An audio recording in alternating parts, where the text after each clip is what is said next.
In Cameroon, we call it puff puff. Welcome back to my channel. Let's take a look at my puff puff recipe. But if this is your first time watching any of my videos, please don't hesitate to give a thumbs up, comment, subscribe, and hit the notification button so that we get notified each time I upload a new video. Let's dive straight. Into a bowl of 3 glasses of milk, I'm adding in 20 grams of double action yeast. Milk is what I like using for my pastries, but you can go with water if you like. I'm adding in the sugar right now.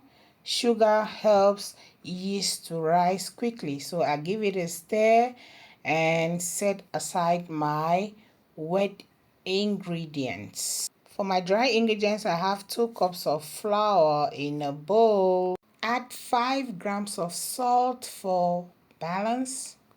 Sieve in 15 grams of double action baking powder.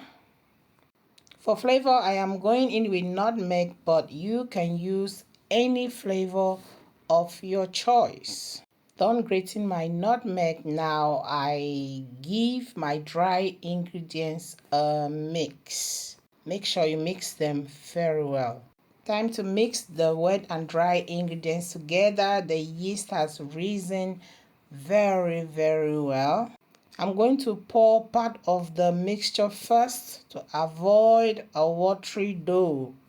I'm using my hand to mix, but you can use a mixer. Mix to your desired texture. And now I am done mixing. My dough is ready. I'll cover it and set aside for 2 hours before frying.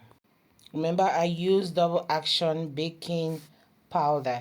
So I think my dough is very ready now. It has risen very well, and I've already put my oil on the fire.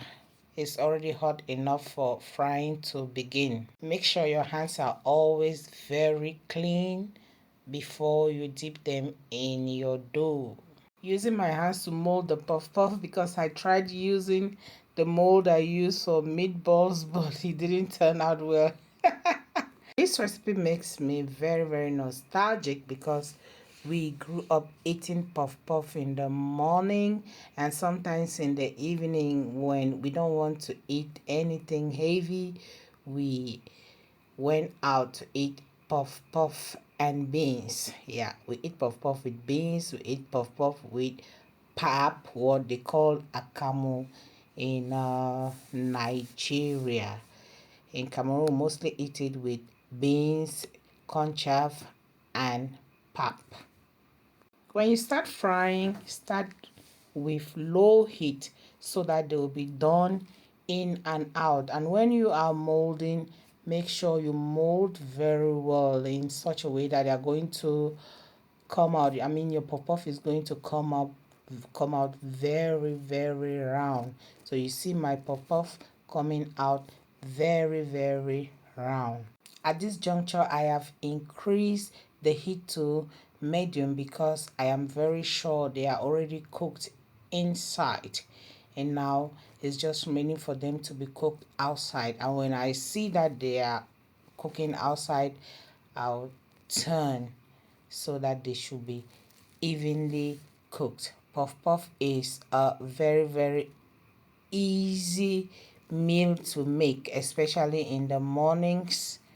If you don't want to spend so much money on breakfast, then take it as a duty every morning to make puff puff for your family, and the cost of breakfast will be very reduced in your family. So now, as I said earlier, as I'm scooping in the puff puff, you see that the ones I put before are already done in and out, so I have to turn them so that they should be evenly cooked or evenly fried. So you have to keep turning and adding until all the puff puff have a golden brown color.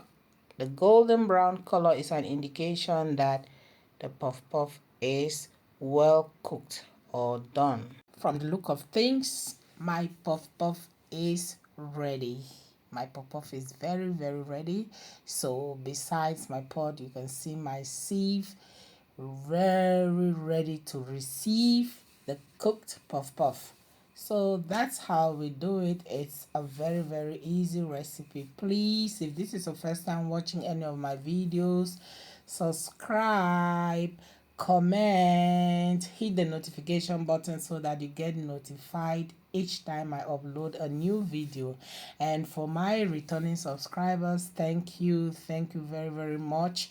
I am very happy you always support my channel, always sharing. Keep sharing with your loved ones. We have a very long way to go. I love you all. See you in my next video. Bye bye.